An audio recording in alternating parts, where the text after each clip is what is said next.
and has an MSA degree from Central Michigan, so she can fire up chips or go green. Either way. So Amy's someone who believes in our work so strongly.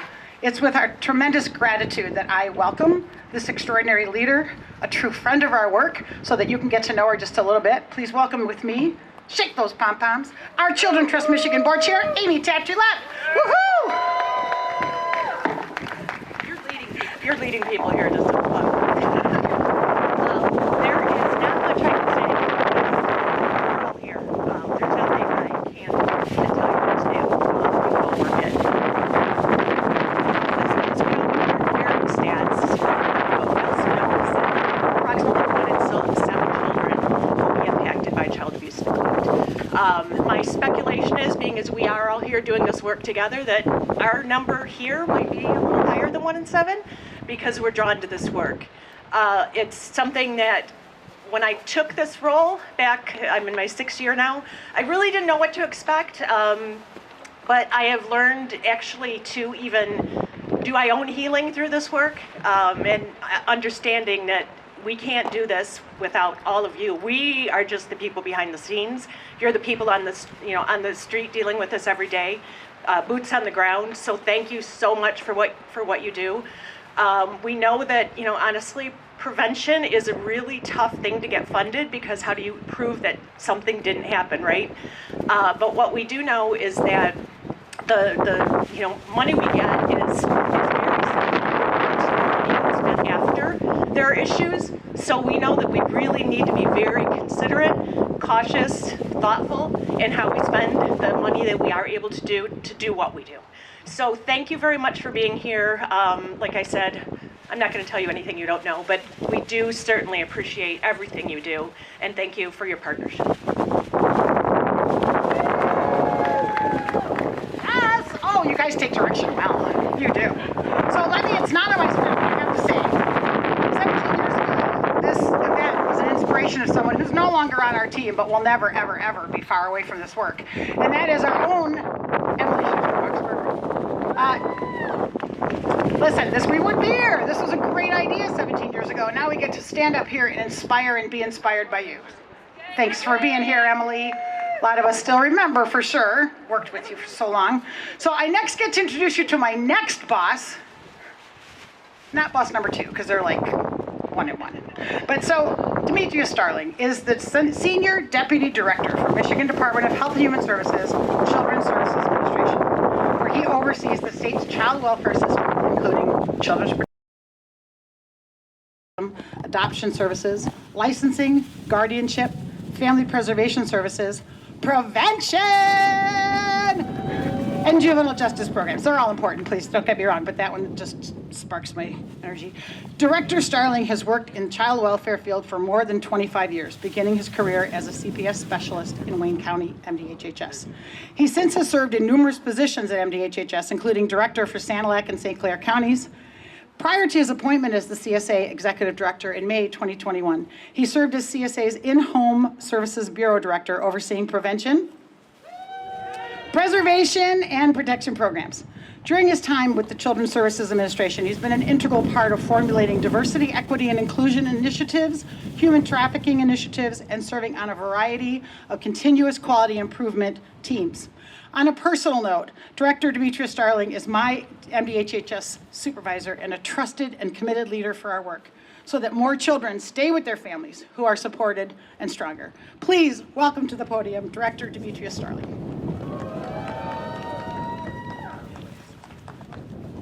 Thank you, Suzanne, and good morning, everyone.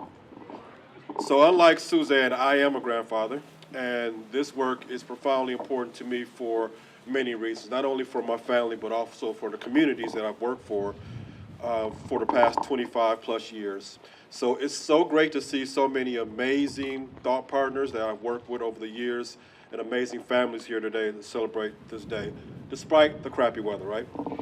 So as a society, we have a moral obligation to protect children from harm, right? That's not rocket science. Preventing child abuse is a collective responsibility that reflects our values and commitment to human rights. Children are the future for our communities, and ensuring their safety and well-being is essential for the continued growth and development of our society.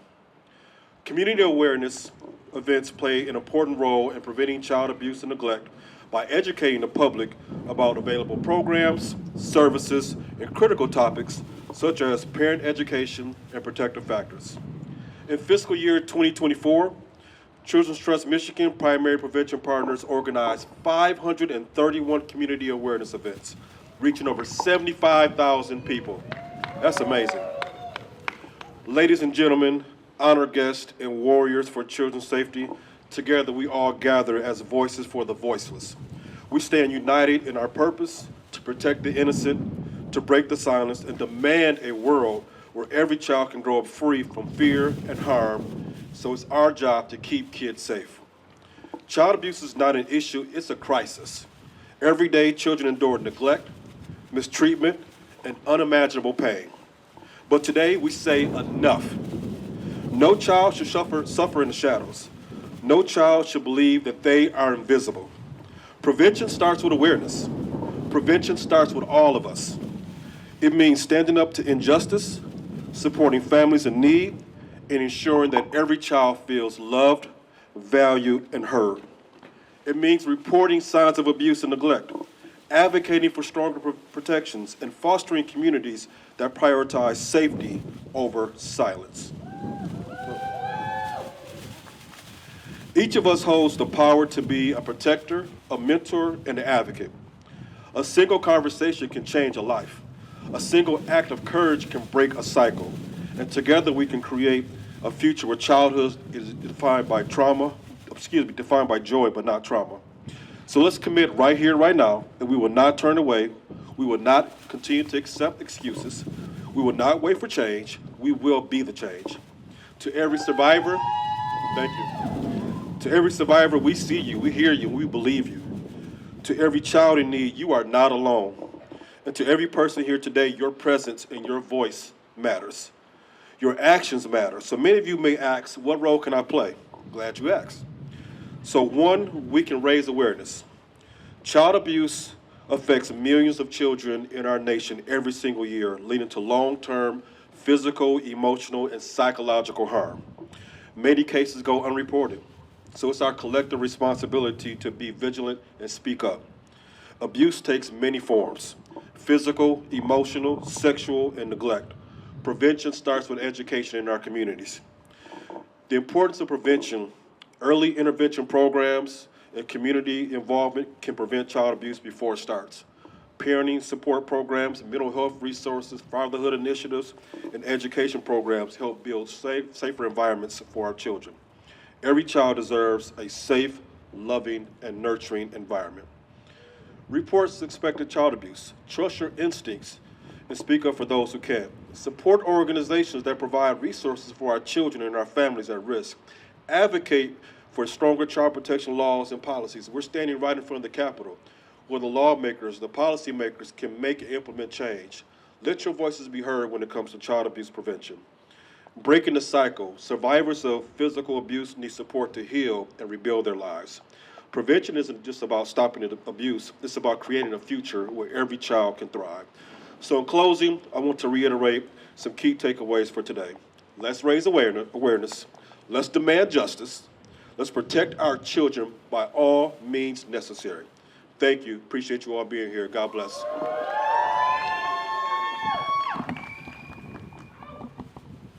Thank you, thank you, thank you, Director Starling. We so appreciate you being here in amidst all the busyness you're going in and out of the Capitol to attest to for us. So if he gets up and leaves, it is not personal. He needs to speak up for kids inside that Capitol as well as outside. So thank you so much for being here.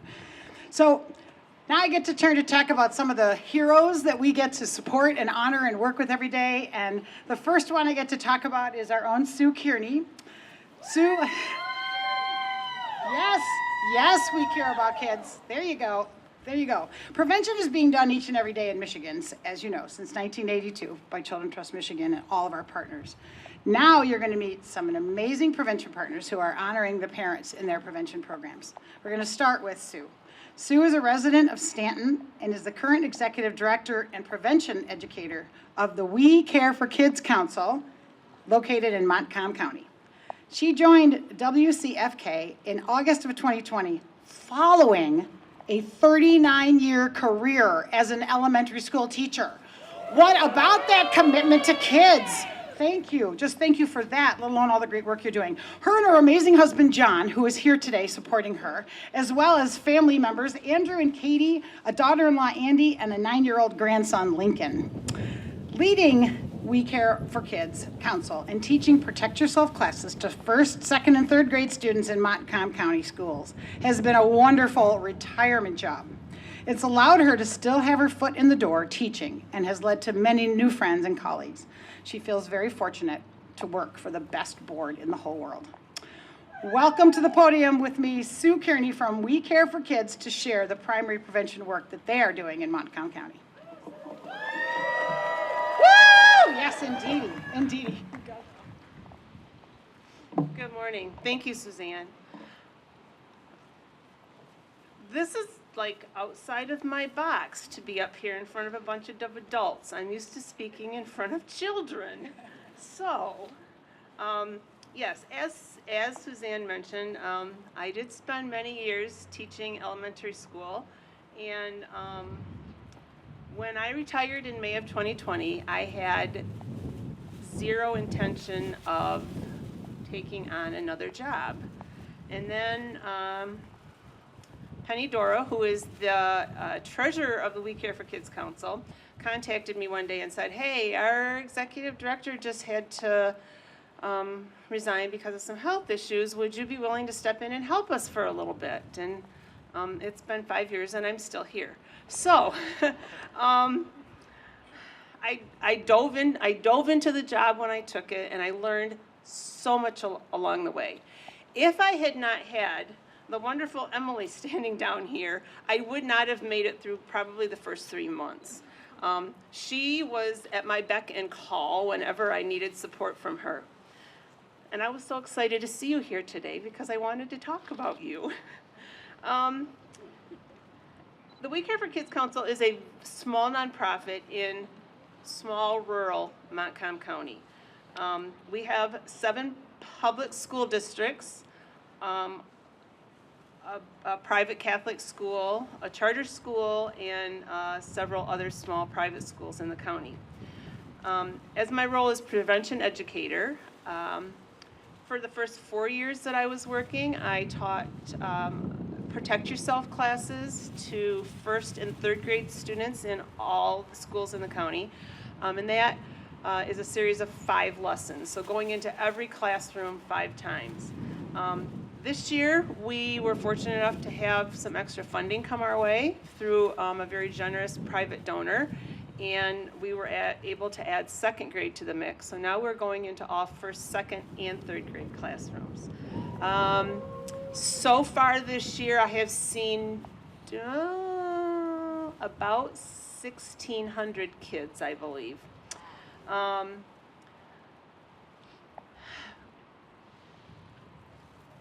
As part of my executive director role, we have our fingers in lots and lots and lots of pots.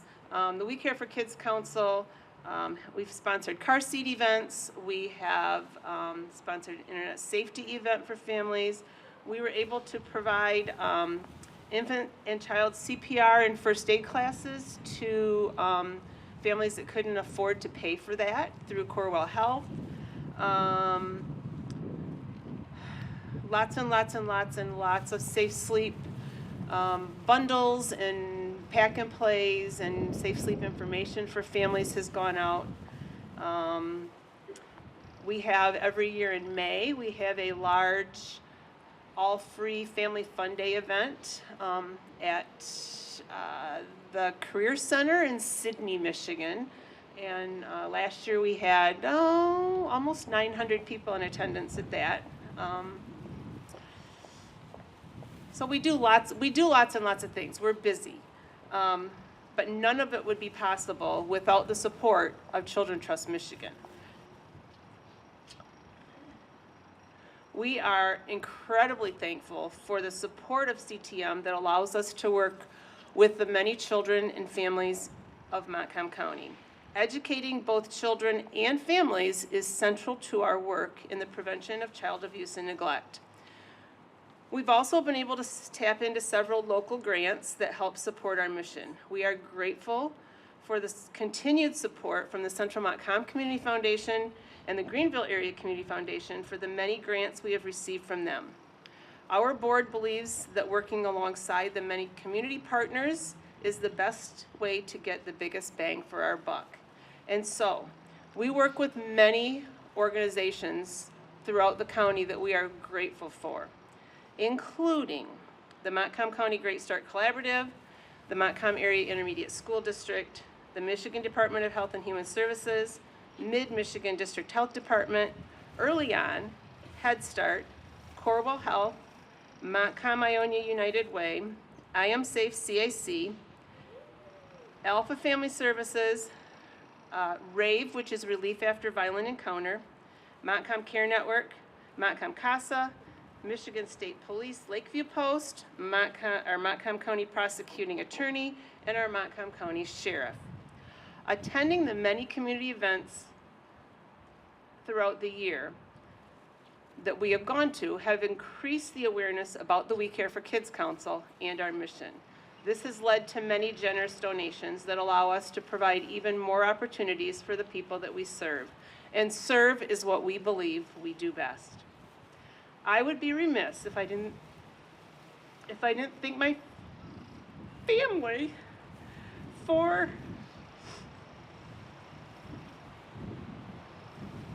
their support these last 5 years, because we had all planned on retirement and traveling because our kids live out of state. And yes, I've still been able to travel a little bit, but not nearly as much as I would have had I not taken on this job. And most importantly, I work for a board that is beyond amazing. When I came on board, Mary Ellen Cleary was the executive director before me, and she let me know coming in, you have an amazing board. They will support you, and they will support the work of at that time, Children Trust Fund, and just keep moving forward. And so that's what we have really tried to do. And the board has worked very closely with me to make sure that we are continually moving forward. I couldn't have done this without them. They've been my backbone and my sounding board. And we know that educating children and adults about child abuse and neglect prevention is hard. It's really hard, but it's oh so important. And we know that if we can save even one child, it will make everything that we are doing worthwhile. We also applaud all of you who are doing this work side by side with us, and just keep going. Thank you very much.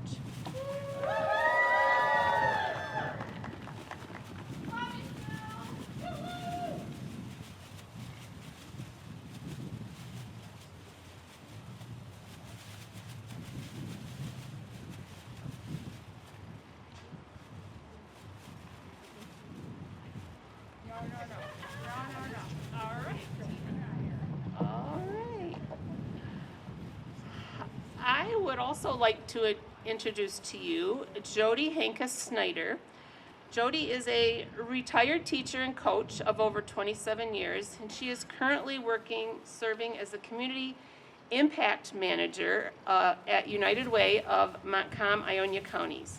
She is passionate about making a difference. She manages programs and coordinates community impact events. She's an advocate for giving back, organizing events like the Holiday Hope Bag Food Drive and period product distributions to local schools. She's also a soccer and basketball youth coach. Outside of work, she enjoys golf, running, and spending time with her family, including her daughters Coley and Mila, who's here with her today, wrapped up in a blanket that somebody graciously brought her. And she has a grandson named Kai. Jody is also a proud dog owner of 3 dogs, Ollie, Gigi, and her wheelchair pup, Clover. She is going to talk to you a little bit about something that has impacted her life that the We Care for Kids Council has supported her in.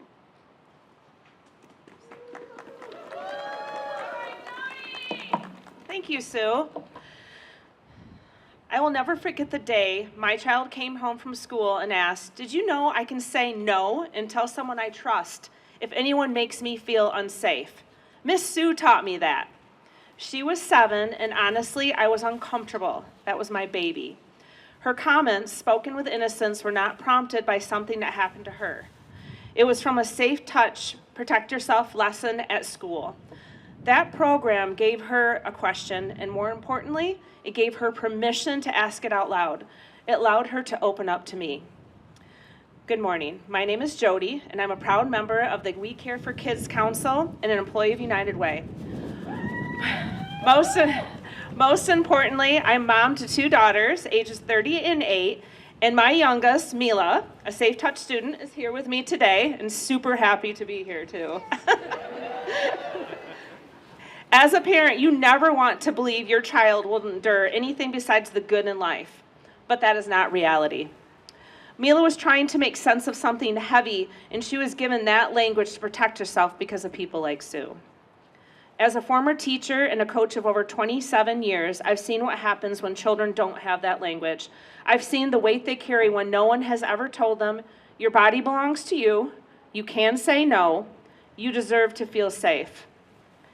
Years ago, I had a student who broke into tears after class. She told me about abuse she was experiencing. It was ongoing, it was unspoken, it was unnoticed until that day. She didn't have the tools or the words to fight back, and she was broken and scared.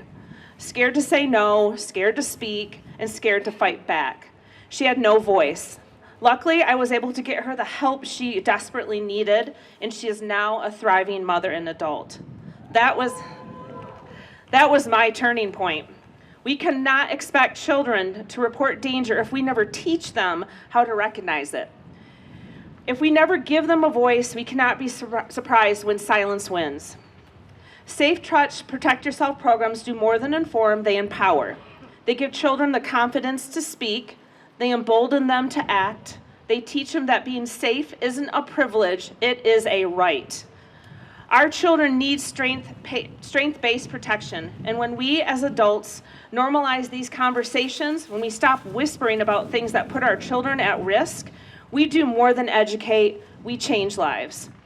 I'm here today as a parent, as a former teacher and coach, and as someone who knows this truth deeply. When we teach children about safe touch, we don't just protect them from harm, we give them back their power before anyone else tries to take it. Thank you. Yeah, extra round of applause. Honestly, thank you so much. Turn my right. You know, honestly, I'm so inspired, I forgot I had to stand up. I was like, y'all, I don't know what I'm doing here, because the messages that we need to hear are from the amazing people standing here, so I'll be as brief as I can. But I want you to know that all of this is so important and not always understood for its importance.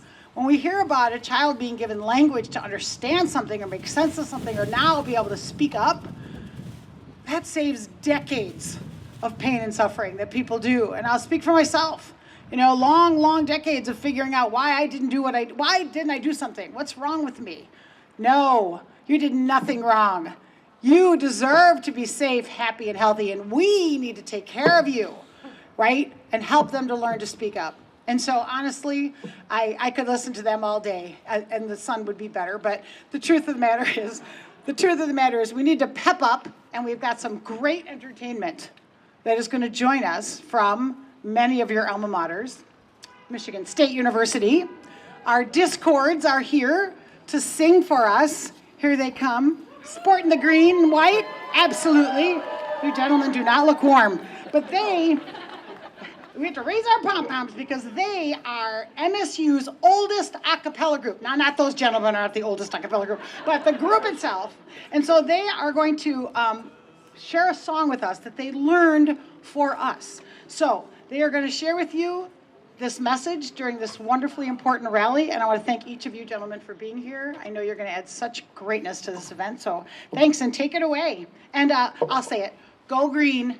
Go white. All right, that's the only time you're ever going to hear me say that, but I got it. All right, so join me in cheering on the great group, the Spartan Discords, as they bring us Lean on Me.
Nice job. Thank you so much to each of you. We appreciate you being here. Spartan Discords, everyone. Thank you. Let's offer another thank you so much. Appreciate you guys being in this warm weather with us. Also want to give a big shout out and thank you to the Exchange Club, who is here holding the flags, adding a special importance to our organization. Their commitment to child abuse prevention, we join them. Also, our fabulous high school students from Excel. Yes, so let's thank the kids and the adults for being here, holding the flags for us. It's awesome. Who's here? Hold on, one moment. Okay. Oh my goodness. Hi. You know what? I love that everyone has a sense of humor about my lack of awareness. Not good. But I'm looking over to my friend Heidi, who many of you know. Heidi runs all of our prevention programs. She oversees them. She's amazing, but she's telling me what to do. Great job. I'm looking at her for tips on, is the lieutenant governor here? Could you all have pointed a little bit more to me? Oh my gosh. Next up, we were all enjoying the music and not remembering that the lieutenant governor is here. All right, I'm going to be very brief because now I'm like red. That's the wrong school color for sure. So, and I do have to say go blue because otherwise I'd feel really bad. Okay, Lieutenant Governor Garland Gilchrist II is here. And he has dedicated his career to solving problems. I don't think you're ever going to forget this experience, are you? Yeah. There's not egg on my face, but there should be. Okay, software engineer by training, he uses thoughtful and fact-based practices to make government work better for Michigan families on issues like entrepreneurship, criminal and juvenile justice, healthcare, affordable housing, and economic opportunity. He is committed to building a Michigan where every person can reach their full potential. And that, my friends, includes the beautiful, wonderful children that we fight for every day and the strong families. Please welcome to this podium the person who's here. Lieutenant Governor Garland Gilchrist. Thank you so much. Sir, I'm so embarrassed. All right, good morning, everybody. So I would be remiss if I didn't give a shout out. Behind us are the state champion Ferris State Bulldogs back here. Look, all of us have a responsibility in the state of Michigan to make sure that every person, every child, and every family can thrive. The foundation of thriving is the assumption and the presence of safety. That means that all of us need to know, be confident, and feel in our bones that when we are at home in Michigan, we're safe. When we are in the community in Michigan, we are safe. When we're at school in Michigan, we are safe. All of you are gathered here today because you are committed to that truth. And I want to thank you all for standing tall for Michigan children, for Michigan families, for Michigan communities, and saying that we can be the state that really delivers safety and ends child abuse in Michigan and holds abusers accountable. The state of Michigan has a role to play in making sure this happens, and we know that there's progress that must be made because there are families, there are children who are relying on us to make sure that we can hold abusers accountable. So I want you to know that with every fiber of my being, I'm going to work and be committed, that Governor Whitmer, that we are working to be committed to make sure that we can realize this truth here in the state of Michigan. And I also want to thank every organization represented here for knowing that one of the ways that we can make sure that we reduce and ultimately eliminate abuse is if we actually engage in supporting families at every opportunity. That means engaging fathers more deeply. And I know that the fatherhood programs that have benefited from the partners here for this rally have seen increased participation up to 34% more families. When more fathers are engaged in a real way, when they're getting the support that they need, more children will be safe. So I think we have an opportunity here in 2025 to maybe take the steps in the legislative budget-making process to make sure that we are fully resourcing those investigators, the educators, the professionals who are supporting children, who are listening to children, who are providing another child in an adult's life, an adult in a child's life who they can trust when there's something that doesn't feel right, something that doesn't sound right, somebody who can step up for them, step in for them, and stand tall for them. Thank you for being those adults. Thank you for helping those families. Thank you for making sure those kids can realize their full potential here in the state of Michigan. God bless you. Let's stay committed to this work together so we can win for our families and we can say yes to Michigan another day, another month, and another year and beyond. Thank you so much for having me. God bless you. Let's do this work.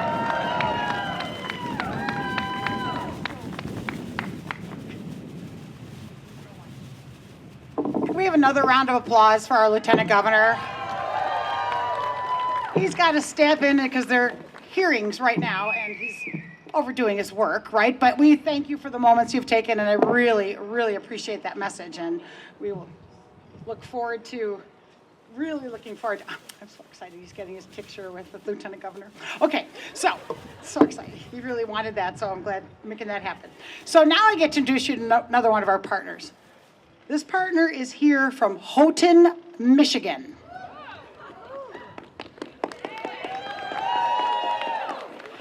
Just the drive, the ice, the snow. Oh, there's a couple things that could have distracted him, but no. Kevin Weir is here because he is a fatherhood and project specialist with 18 years of experience working in the nonprofit sector. Good morning. The school was on lockdown again. That was the third time my son decided to bolt from school that year. My child was struggling with social anxiety and selective mutism. Two disorders that can make school a very daunting environment. Needless to say, this was a very challenging time in my life. My son didn't say a word the first 2 years of preschool and scarcely in elementary school.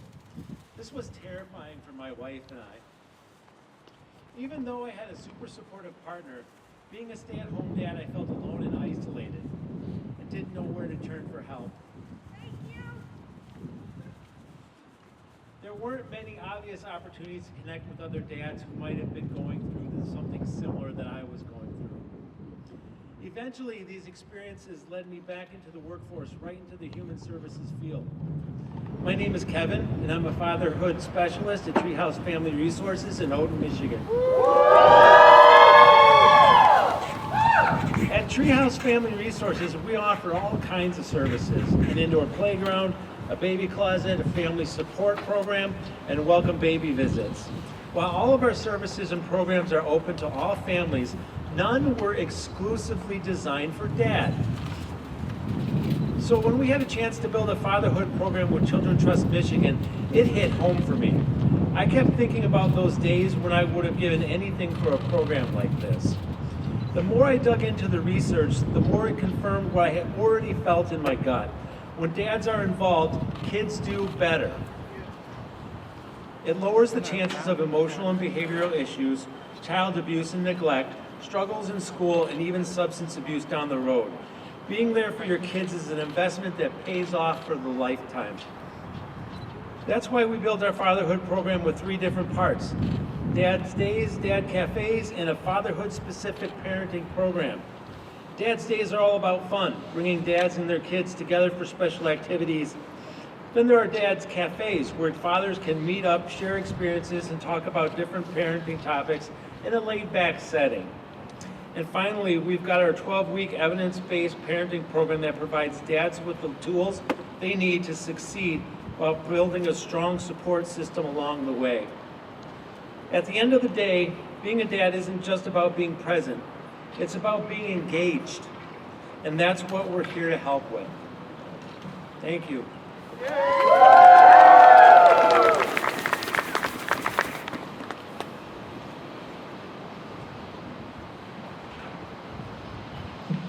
Okay, I am honored to introduce a gentleman who just got his picture taken with Lieutenant Governor because he was here, you know.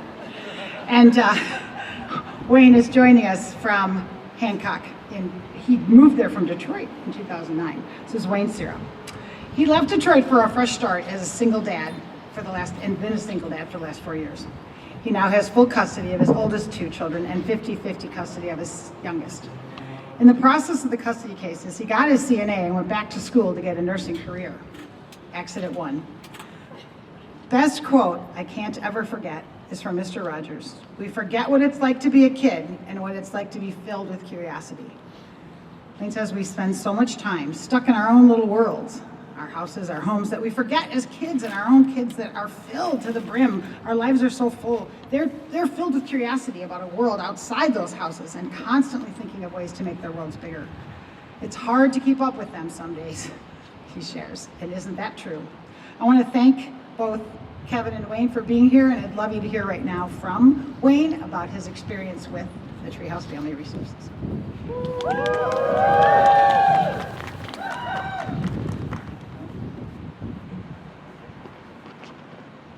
Do we enjoy crushing our children's curiosity, killing their enthusiasm, and keep expanding and growing?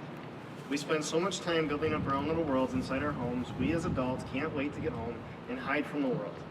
Meanwhile, our children's minds are constantly trying to expand their own little worlds outside our homes. How often have you turned down a question of curiosity for an excuse of, I'm too tired, it's too late, it's just not a good day for it? As Mr. Rogers said, we forget what it's like to be a kid so full of curiosity, forgetting what it's like to be genuinely excited about learning and going to explore the world around us. Hi everyone, my name is Wayne.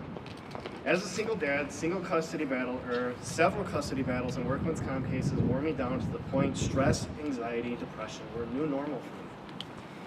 You know it starts to affect your relationship with your children when you raise your voice and you get fear in return. I had repeated myself in my own mind just one too many times that night as I raised my voice in frustration when turning towards my daughter, who, in response, cowered from me. It broke me in that moment. I just didn't know what I was looking at that moment. I knew right there in that second, I had to look at myself, I had to look in the mirror, I had to work on me, not just me, but for my kids too. Through counseling, parent classes, cafes, all presented by Treehouse Family Resource Centers for us for free, such as the 24/7 Dad's class that I attended, where I really started making a change for myself and working on myself. It helped me start making new connections, it helped me start getting out of the shell I had created around myself. Becoming involved in the PTA at my children's school, gaining a new home church, gaining a new church family, between all the cafes and classes, new connections, these all brought new thoughts and ideas and gave me new insight on just how to reconnect with the bonds I felt I myself was failing with my kids. Continuing the cafes and classes as often as I have been able, as well as having signed up my youngest for home visits from the Resource Center, has been very beneficial, not just for my youngest, but for me and my kids, as my kids met the visitors from the Dad's classes, so they loved them. It was probably one of the best decisions I could have ever made, as it really helped me find new connections and still helps me discover things about parenting I continue to grow and learn from. So, lesson learned for me, parenting with absent answers and lack of interaction, it doesn't work. Fulfilling their curiosity is more rewarding. You get the reward of smiles, laughing, more personal conversations, your kids talking to you more and more over time.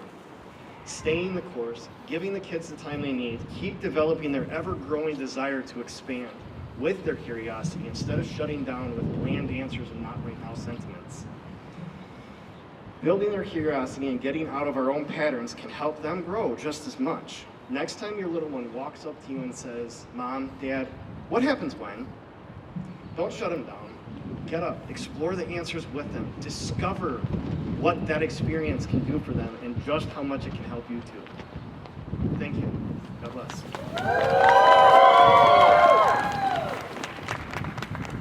Thank you so much for sharing your story and your passion for taking the time for your children. It's really inspiring. And for those of you who are out here as parents and grandparents and knowing the importance of those responses, it's always a great reminder. I want to welcome someone to the stage. Her name is Kelly Haney.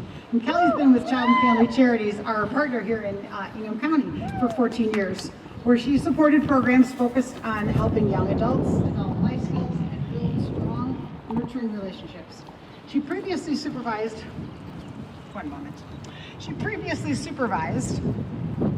the Angel House program, which provided residential support to teen moms in foster care, teaching them parenting and life skills to break the cycle of abuse and neglect.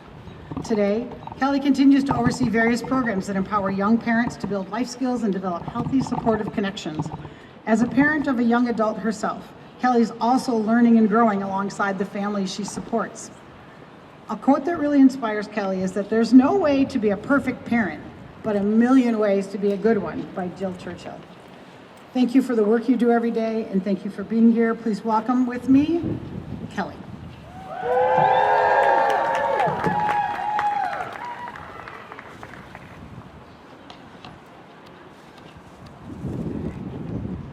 Good morning, everyone. Good morning. I'm honored here to be standing today. I'm honored to be standing here today following such powerful and moving testimonies. These stories are a reminder that none of us know the twists and turns of life. One moment you could be planning your golden years, surrounded by a supportive community, and the next you're called to step into the role of a caregiver, often with little preparation and facing the overwhelming tasks of raising a child all over again. At the Family Growth and Resource Center, a program of child and family charities, we see this reality every day. In fact, we serve between 150 to 200 families a month. Families just like the families you've heard today. Families who are navigating life's unexpected challenges, who are facing isolation, and who need help, and who need more than just help. They need hope, they need connections, and they need support. This is why our mission at Child and Family Charities is so crucial. It is to strengthen and support families and individuals as they evolve and grow in a changing community. One way we do that is by providing basic needs support to families in Hingham County, offering essential resources like diapers, wipes, hygiene products, cleaning supplies, and so much more. But it's not just about the material support. It's about resilience. It's about helping parents and caregivers feel empowered in their journey and offering them the resources, the advice, and the social connections they need to thrive.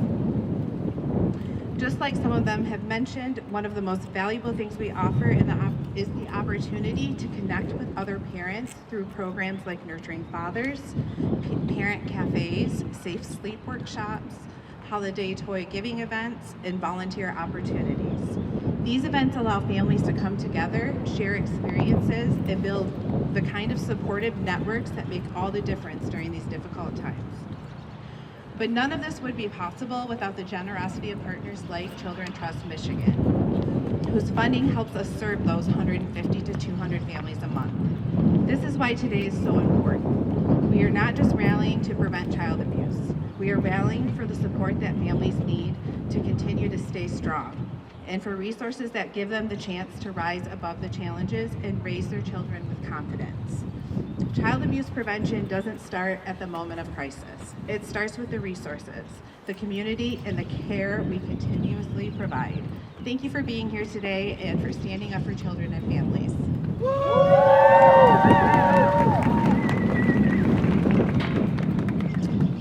I want to completely and totally echo those phenomenal sentiments, because honestly, we need everyone to be standing up. As Director Starling has gone inside, the Lieutenant Governor has gone inside, we need to speak up. And I know that many of us are doing that and preaching to the choir. But it's just always so wonderful to hear about the difference in 150 and 200 families that are receiving service in a month that wouldn't have otherwise. It's incredible. And it's each of us being such an important part of that solution. I want to introduce someone who is going to share with us a little bit more about the importance of the great work happening at Child and Family Charities Family Growth Center. Carol is here with us today. Carol Swayze is raising her 7-year-old granddaughter. Carol has a BBA in General Management and a BS in Education. She's lived in 7 states and in 33 houses. She returned to Michigan in 2017 to care for her son's child. A few months later, her son passed away, and at 62, she became the full-time guardian of a 2-year-old. Can I just say that again? I'm 63. That's a lot.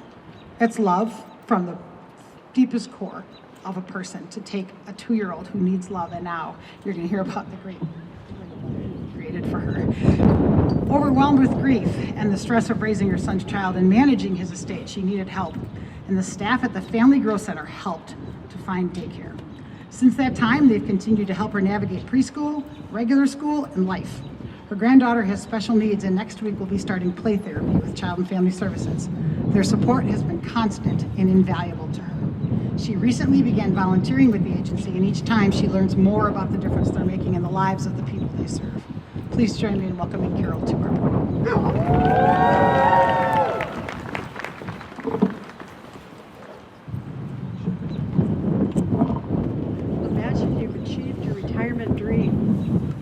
living in a warm state without much snow.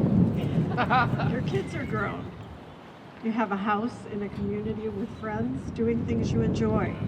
Lots of gardening, lots of pets, plenty of books and time to read. Located in a state without much snow. I really don't like snow very much. Hi, my name is Carol, and that was my life 8 years ago, before my son called to say he had a baby on the way, and he would be a single parent. Unexpectedly, I returned to Michigan to live with my son and help him welcome a new baby girl. He worked long hours. I had no other family in the area, and my friends in the area were getting on with a different place in life. They were enjoying their retirement while I had given up mine to live in a very poor neighborhood and take care of a newborn with no help. I was isolated, lonely, and had little hope that things would change. One day in the library while I was watching my granddaughter play, another mom told me about Family Growth Center. I was able to drop my granddaughter off for respite time. She was cared for while I went to doctor's appointments and ran errands. I met other moms there, learned about child development and nutrition. I found grown-ups to talk to, felt less isolated and alone. Living with my son turned out to be a mistake, so I bought a very small house nearby, 672 square feet, just enough for me. And 2 months later, my son passed away. 6 years earlier, I had lost his only sibling. Both of my children were gone, and at 62, I became the guardian of a 2-year-old. Overwhelmed with grief and stress, trying to manage his estate and raise his child, I really needed help. The staff at Family Growth Center helped me find daycare. Since that time, 5.5 years ago, they've continued to help me to navigate preschool, young fives, elementary school, and life. They've provided social connections, friendship. They've created opportunities for clients and their families to interact. And they've provided information on child development and helped me find the resources for my neurodivergent child. They reminded me to take care of myself first and suggested activities I might enjoy. I did gardening with preschoolers. It was great fun. And when I needed concrete help, they provided help with food, clothing, toys, books, and household supplies. They made sure we always had a happy Christmas. And they provided nutritional information.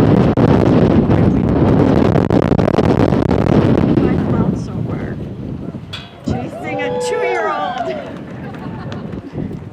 Without the continued support and encouragement from Family Growth Center, my life would look different. It would be different. My life and the life of my child have been enriched by my relationships with the people at Family Growth Center.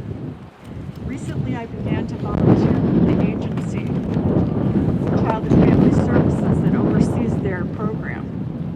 Each time I work, I learn more about the difference they make in the lives of the people in the community. They gave me hope. Thank you very much.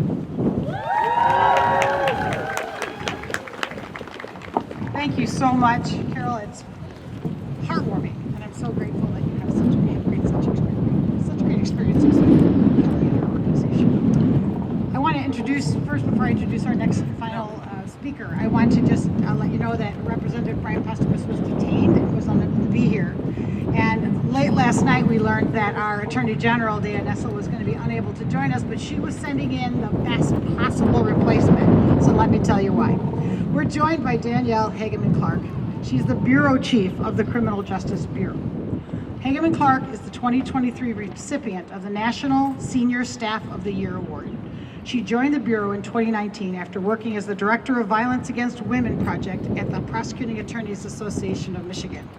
Before that, she spent 15 years at the Wayne County's Prosecutor's Office in Detroit, where she was lead homicide prosecutor and a founding member and managing director of that office's sexual assault team, as well as a member of the child abuse and special investigation units.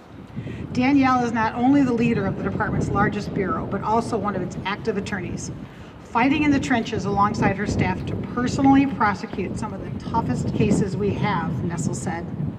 As a mentor, as a passionate and ethical advocate for the people of the state of Michigan, and as a compassionate fighter for crime victims, Danielle exemplifies all the best in an attorney, manager, and a public servant. Well, ladies and gentlemen, I believe we have the right person who's going to join you right now. Please help me in welcoming Danielle Hageman-Kleck to the podium. Good morning. Thank you for having me here today. I'm honored to be here, and as some of our other speakers have said, I do feel a little bit like a fish out of water. I'm normally in court arguing before a jury or getting yelled at by a judge, and not before all of your beautiful faces. And so thank you to all of you for being here and weathering this less than perfect weather here in April. The AG asked me to be here and to deliver her remarks on her behalf, and I'm honored to be able to do so today. Good morning, and thank you to the Children's Trust of Michigan for gathering us all here at the state capitol today. I'm glad to get this chance to reaffirm my own as well as the department's commitment to fight on behalf of the most vulnerable people in our state, abused children. Last week was Crime Victims' Rights Week, and today is Child Abuse Prevention and Awareness Day. Every spring, we get the opportunity to take a step back and examine the efficacy of our work, use our past experience to inform us, and make improvements for the coming years. I will say this, helping crime victims is the beginning and the end of this work.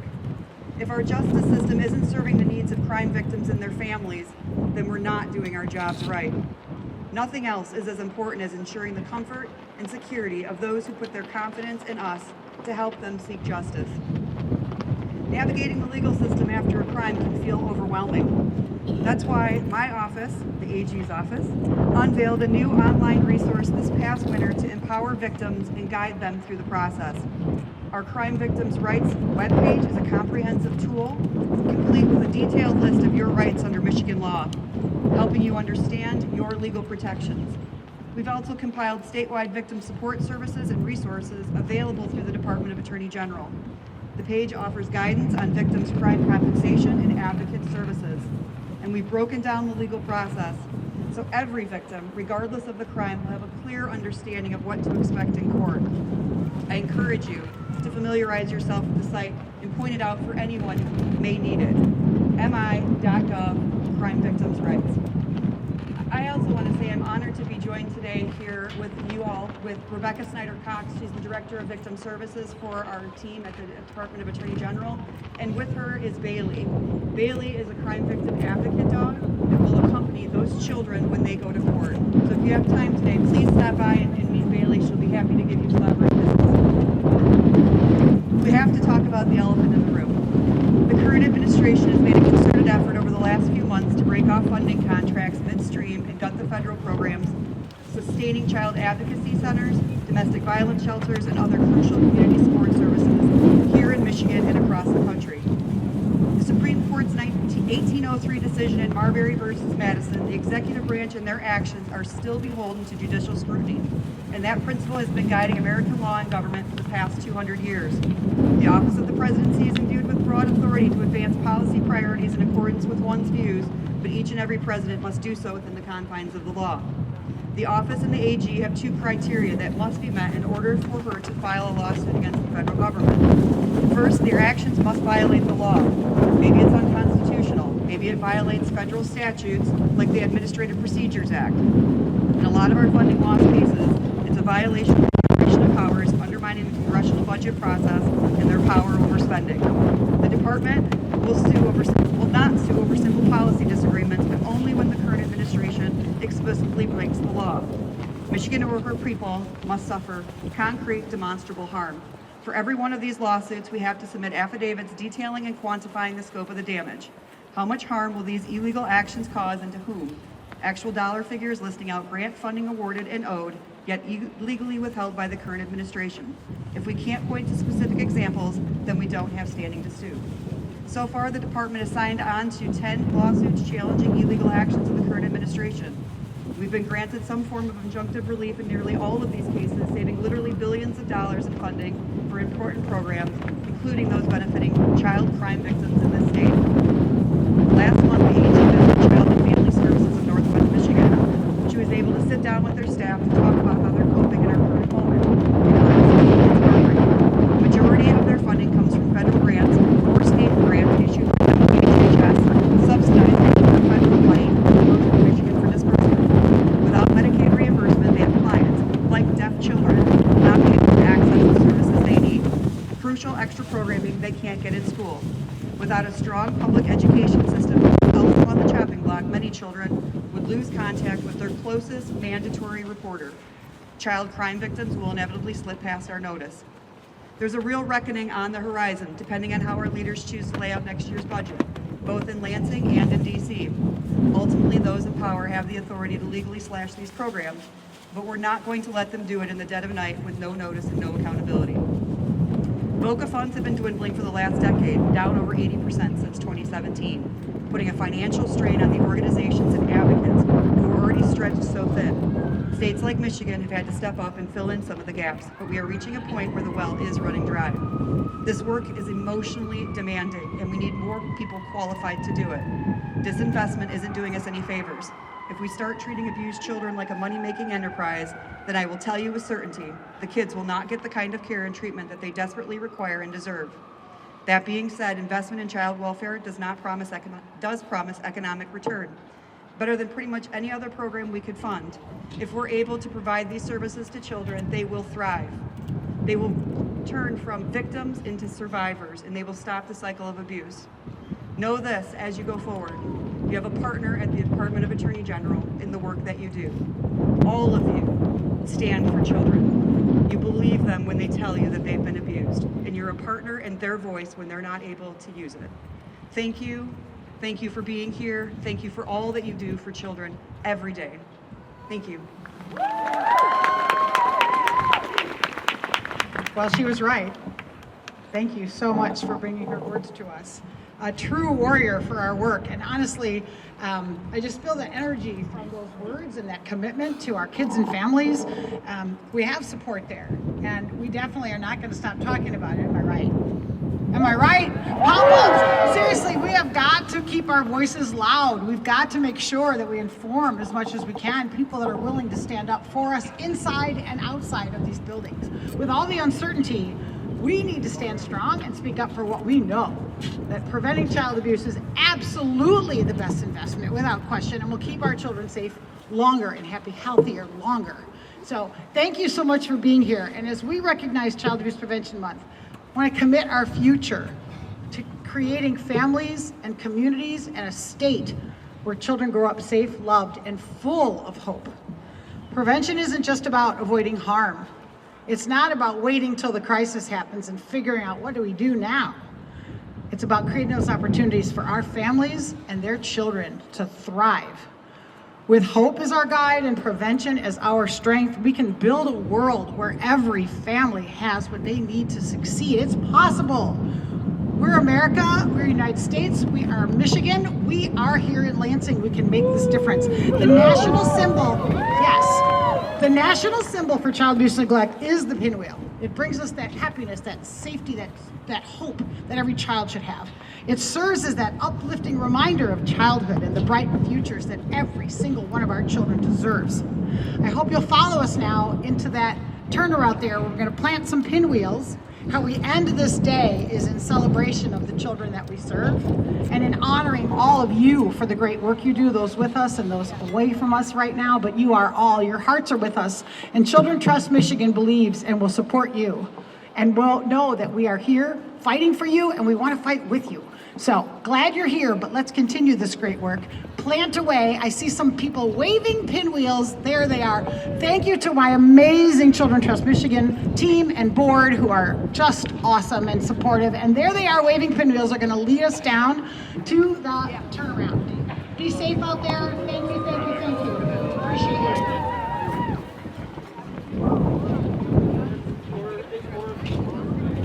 Thank you.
hard to plant today. The ground's kind of frozen.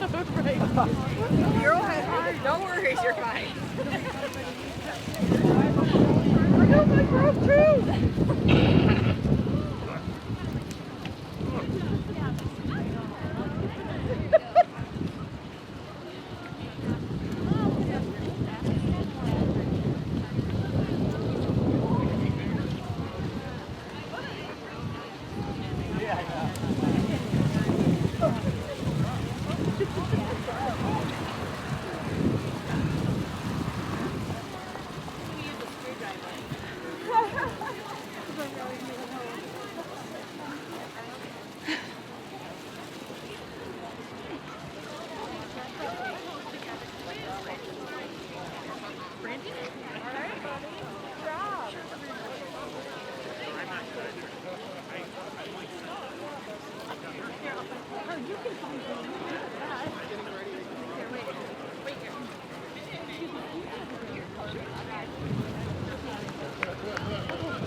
Right there.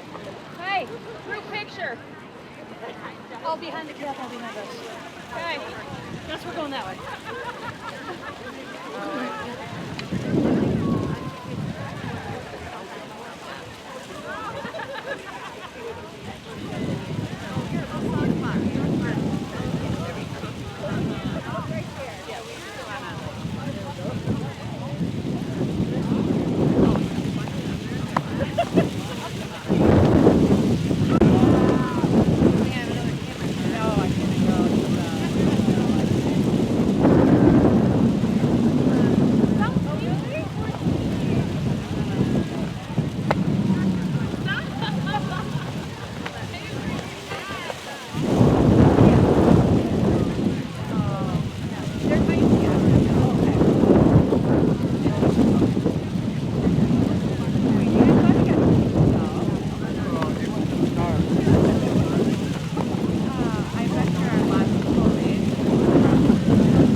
Could you speak a bit about what the focus of today is? Yeah, we are here today to honor and celebrate Child Abuse Prevention Month.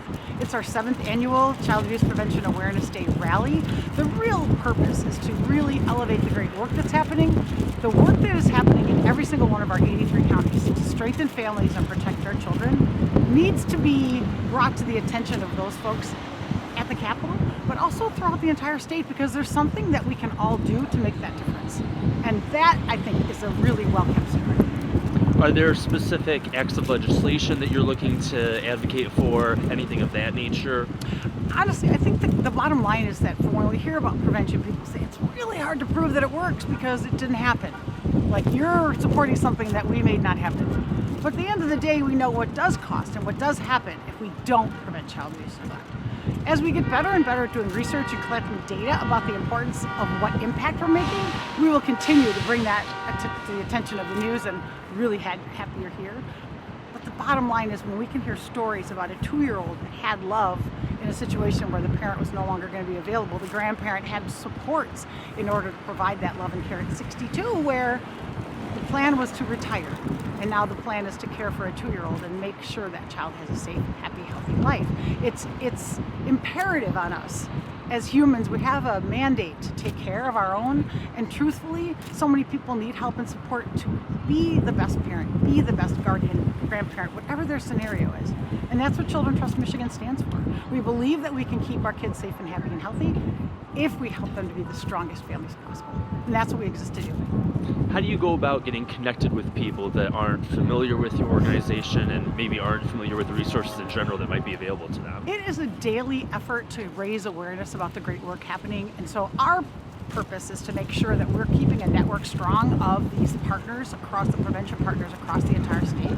But we're constantly looking for ways, and you in particular, doing something online, which is a new way for us to really spread the message, for us to help reach whoever needs to hear this, not only to get the help they may need, but also to see how can I make a difference, because they feel like, I want to do something, but what is that?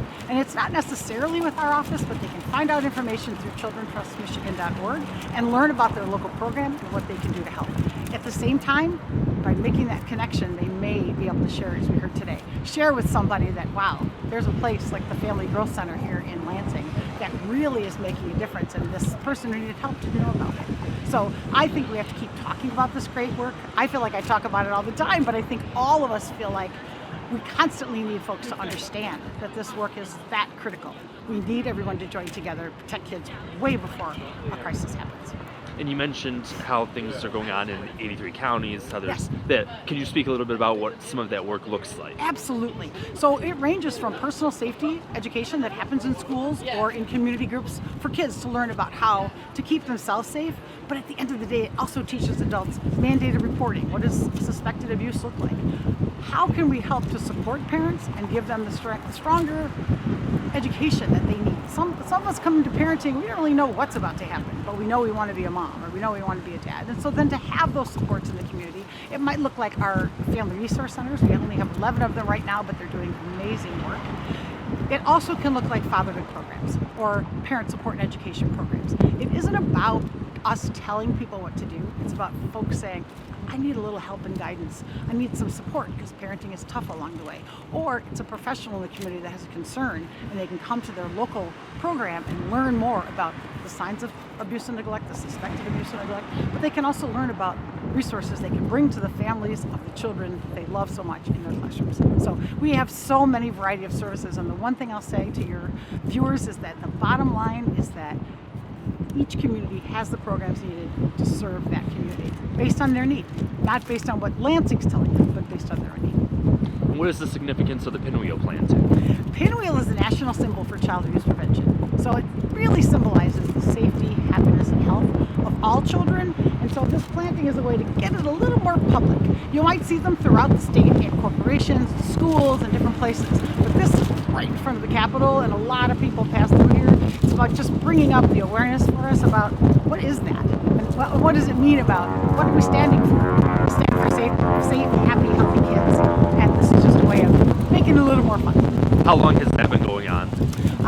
Honestly, this is our 17th annual event. I believe it was right around that time that Pinwheels kind of came into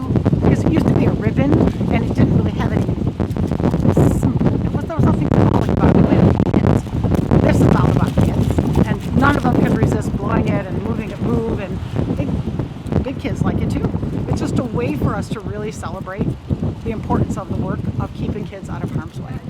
And for those that aren't familiar with these types of organizations, how can they go about either getting connected or Absolutely. advocating for things of this nature? 100%. You know, if they would go to childrentrustmichigan.org, that's our website. We are definitely, or they can go to our Facebook page, follow us and like us and stay on top of all the things that are happening.